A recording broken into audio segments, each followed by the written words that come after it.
Hi everyone. I hope that you all are fine at your homes, and I also hope that you all are continuing your studies very well.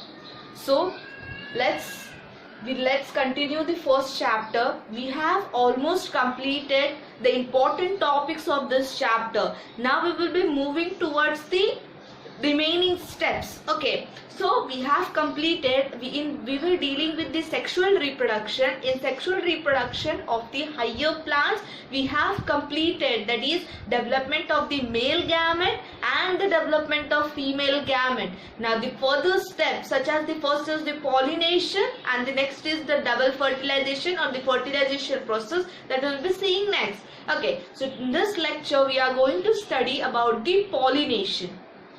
So the first question arises that what is meant by pollination? So what is meant by pollination? That is, it is a process of transfer of pollen grains from the anther to the stigma is called as the pollination. What is pollination? That is transfer of pollen grains from the anther to the stigma is called as the pollination. Okay, next is, if we are discussing about that, then there are two types of pollination. How many types? There are two types of pollination. One is self-pollination and the other one is cross-pollination. Self-pollination is also being called as autogamy. What do we call as? Autogamy. Okay, and cross-pollination is also being called as allogamy. What do we call them? Allogamy. Auto means self or the same. Gamy means that is called as the scientific term. It is being called as marriage. Okay, there will be introduction of the pollen grains that will come from the anther to the stigma. Okay, next one. Allogamy. Allo means different and gamos means marriage over there. So different pollen grains will stick at the different stigma of some different flowers. In this autogamy, what you are going to see that the pollen grains from the anther of one flower or one plant will stick to the same flower of that plant only. Clear? So let's see this process in the very detail. So first we will be discussing about self-pollination. That is nothing but that is called as the autogamy. Okay, what is that? The transfer of pollen grain from the anther to the stigma of the same flower or a different flower of the same, that is produced in the same plant, is called as self-pollination. So what is meant by self-pollination? Self-pollination is that process in which the pollen grains are being transferred from the anther to the stigma of the same flower, or else from the anther from one flower to the stigma of another flower produced on the same plant. Clear? This process is called as self-pollination. Again, if we talk about this self-pollination, it's been divided into two parts. That is autogamy and next is geitonogamy.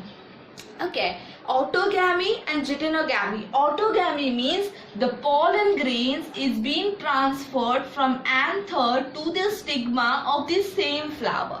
Means the pollen grains of this flower will be transferred to the stigma of this flower only. Then this process is called as autogamy.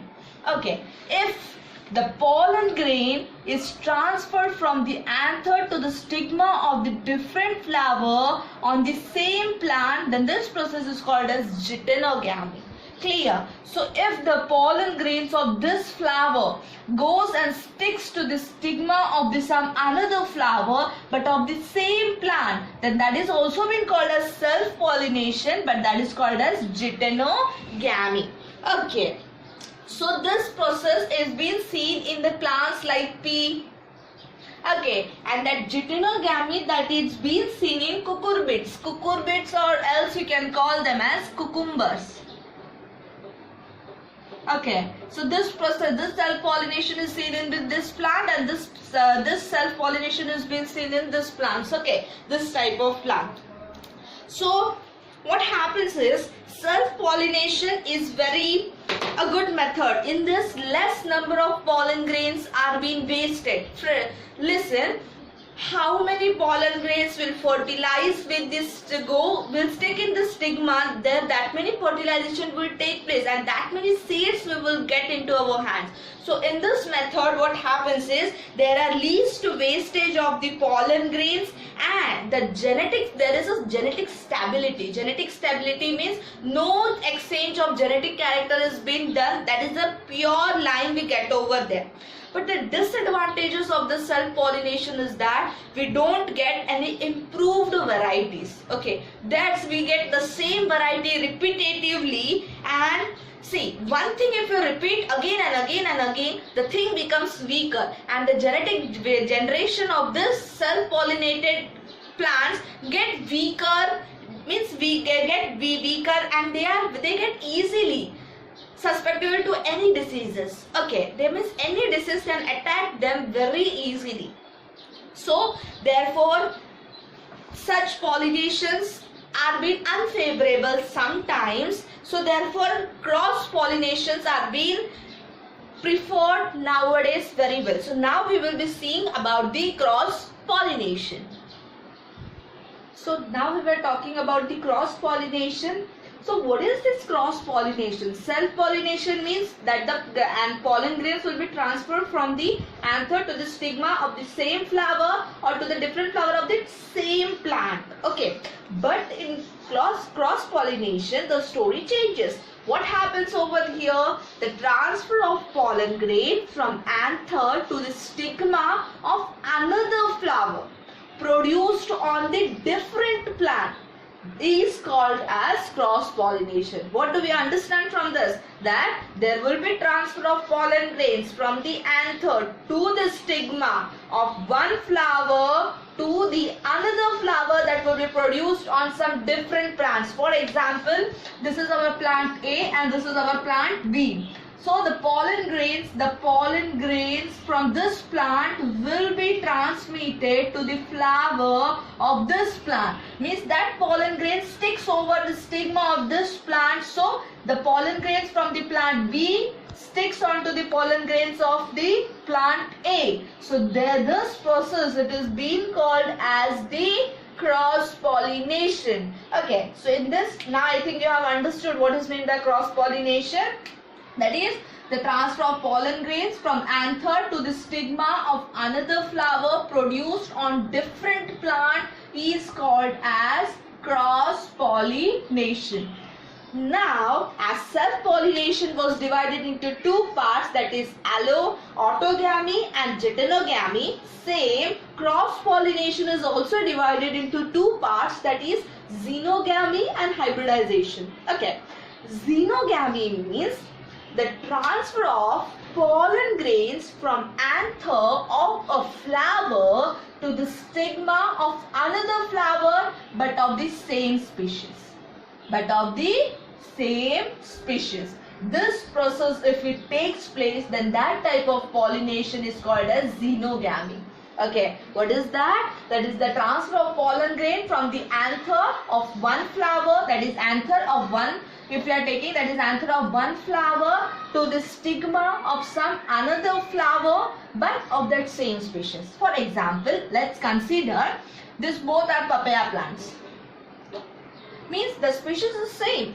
So if the pollen grains is being transmitted from that anther to this stigma, then there is no worry about that. Means the pollen grain can stick over this stigma of here also. Now the pollen grain from this flower can be transmitted to this plant also. But they are of same species. So this cross pollination takes place, then that type is of xenogamy.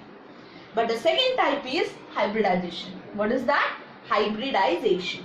So in this hybridization, what is it is being said that transfer of pollen grain from anther of a flower to the stigma of some another flower of different variety or species. Means here in xenogamy both will be a papaya plant, but The story will change in hybridization. Hybridization means what? We are going to interact, or we are going to hybridize some two different pollen grains, or different stigma will accept some different types of pollen grains over there. So we will get some improved variety. Okay, so this only the definition it is being saying that hybridization is the transfer of pollen grain, that is from the anther of some flower another flower. What it will be? Some another flower. For example, I have considered this as a papaya plant. So here if I draw some another plant,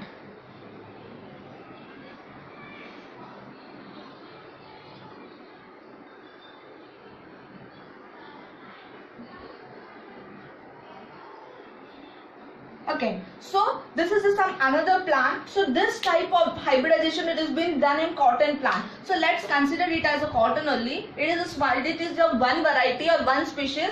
So the pollen grains from this plant get situated in the stigma of this some another plant of some another species. For example, this both are the species of plant A, and this is the one species of plant B. So this the who are different in the species are getting interacted, and that process is being called as that cross pollination is being said as hybridization. Okay, so as we have seen about the advantages and disadvantages of self pollination, in the cross pollination what we are going to see, as in the self pollination there was least wastage of pollen grains, but here we can see there are more wastage of pollen grains, because what happens is when the pollen grain come from this plant to this plant decides that they have to accept that or they don't. Understood? So in that process there are large wastage of pollen grains, but the advantages are we get genetically recombinations and brings about variation, means we get various changes over there, and the self-pollination plants were easily suspected to diseases, but these plants are not suspected to diseases. They have a high disease resistant capacity in that. Okay, and they can survive in any worst condition, means they have the capacity to control any climatic change, and it favors the process of evolutions, but self-pollination don't favors the process of evolution. Okay, now but at the economical method, there are lots of, means you require a lot of economy and there is a lot of wastage also. Okay, because you don't know that you will get a fruit, will get a seed, because that is experimental process in that. Okay, in this genetic purity is being lost.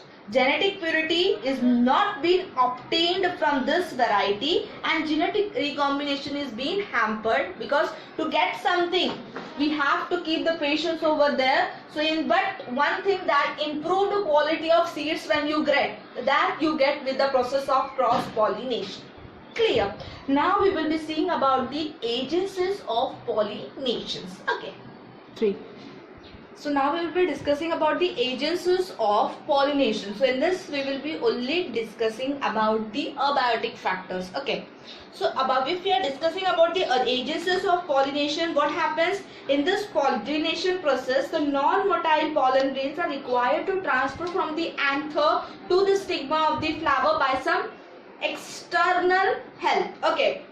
So the external helps or the external carriers will be studied just now. So in this there are two categories which play a very major role, that are nothing but the abiotic factor and the biotic factor. I think everyone know that abiotic factor means the non-living things and biotic factor means the living things. Means non-living things will be also playing a very great role, and biotic things will be also playing very essential roles. So these two agencies which I have wrote over here, that will be only dealing about the abiotic pollination. Okay. So next one what we are going to see now, that is first one is anemophily. But before that, let's discuss about the abiotic agent. What will be the definition over there? That is the non-living or the physical factors like wind or water which help in the transfer of pollen grain from anther to the stigma of the flower. They are called as the biotic agent, and in the abiotic agents, and in the biotic agents, what do we say? That is the pollination which is being carried out by the living organism, that is called as biotic, and the pollination which is carried out by abiotic, that is called as abiotic, it is being called as that. Okay, what I mean to say over now first one we are going to see about the anemophily, and the next one is hydrophily. Abiotic agents means non-living carriers, biotic agents means living carriers. Clear? Anemophily. Anemophily means the transfer of pollen grains that will take place through the help of the wind is called as the anemophily. Okay. So this, it is being seen in various cereals. It is seen in the cereals, means the pollination which takes place with the help of the wind. Okay. Next one, what do we see over here? The adaptation means they have to make certain changes within them so that they can pollinate themselves with the help of the wind. So what are the adaptations? That flowers are very small, inconspicuous. Inconspicuous means they have no color, means they are very low color, no nectar gland, no fragrance at all. Okay. Next one, they are very light in weight. Okay. Next one, they also have long style with hairy stigma. I think everyone knows what is meant by style, that is the carpel. Style, stigma, style and ovary. Okay. Next one, the fourth one, it has been said as they have long filament, stamen and stigma, and they have a very long filament, and stamen and stigma is exposed to the air. Okay, so this was about the anemophily. Now we will be moving towards the hydrophily. So in this hydrophily, what is we are going to see? The transfer of pollen grains that helps through the water, that is abiotic agent, it is being called as the hydrophily. Again, this hydrophily is, that is hypohydrophily and epihydrophily. What are the two types? That is the transfer of pollen grains to water is called as hydrophily. There are two types, hypohydrophily and epihydrophily. Hypohydrophily means that is the pollination that takes place below the water surface is called as hypohydrophily. Epihydrophily means what? The pollination that takes on the water surface. Means this, in hypohydrophily, what happens is the pollen grains, this is the watery surface, okay, pollen grains are suspended over here. The plant, what it does over here, the plant here, this pollen grain, the pedicel will coil around this. There will be a formation of coiling, and in this coiling the pollen grains will stick to the stigma and the germ pollination will hence take place over there. So example of this is Zostera. Epihydrophily means what? The pollination that takes place below on the water surface. This it was taking below the water surface and it will be taking on the water surface. Means here the pollen grains are there. As the pollen grains are there, what will happen over there now? The plant which they have, here they have in a coiling structure. Okay, when they see the pollen grains over here, the secretions start and they start uncoiling. What happens? They start uncoiling and hence the pollination takes place over here. Okay.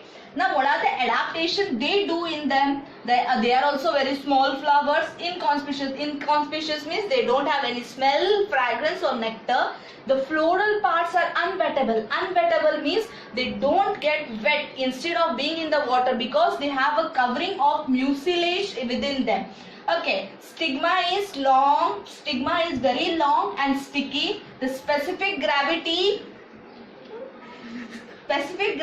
acts upon the pollen grain, so therefore the some can remain below and some can remain on the above the surface. Okay, so next we will be seeing in the next lecture. Okay, thank you.